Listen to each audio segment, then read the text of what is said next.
తాబేలు మూర్ఖత్వం. ఒకసారి ఒక సరస్సు ఒడ్డున ఒక తాబేలు, 2 కొంగలు నివసిస్తూ ఉండేవి. అవి 3 చాలా స్నేహంగా ఉండేవి. అవి కలిసిమెలిసి సరస్సులో ఈదులాడుతూ రోజంతా కబుర్లాడుకుంటూ గడిపేవి. ఒకసారి తీవ్రమైన నీటి ఎద్దడొచ్చింది. దాంతో సరస్సు ఎండిపోయింది. పశువులు, పక్షులు మరో చోటికి వలసపోయాయి.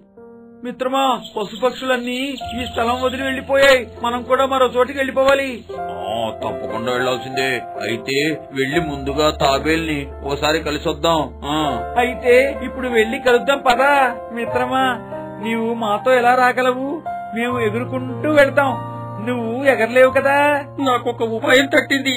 ఏమిటా ఉపాయం? మిత్రమా, నిజమే, నేను ఎగరలేను, కానీ మీతో పాటుగా ప్రయాణించగలను. అదెలా? మీరు ఓ కర్రపుల్లను తీసుకురండి. దాని 2 చివర్లు మీ కాళ్లతో పట్టుకోండి. పుల్ల మధ్య భాగాన్ని నా నోటితో పట్టుకుంటాను. మీరు ఎగురుతుంటే మీతో పాటు నేను వస్తాను.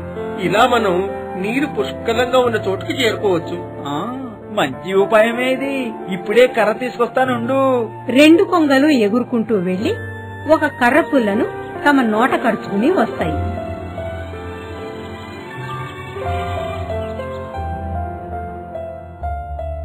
మిత్రమా, మనం ఎగురుతున్నప్పుడు అసలు నోరు తెరవకూడదు. నువ్వు నోరు తెరిస్తే కింద పడిపోయి చచ్చిపోతావు.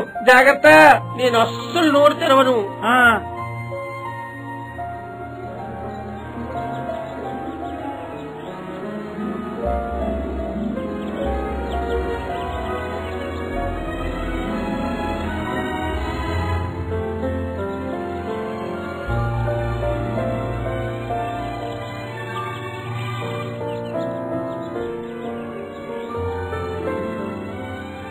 జీవితంలో ఇంతవరకు ఇలాంటి విచిత్రాన్ని నేను చూడలేదే. చూడండి, ఒక పెద్ద తాబేల్ని 2 కొంగలు ఎలా మోసుకెళ్తున్నాయో.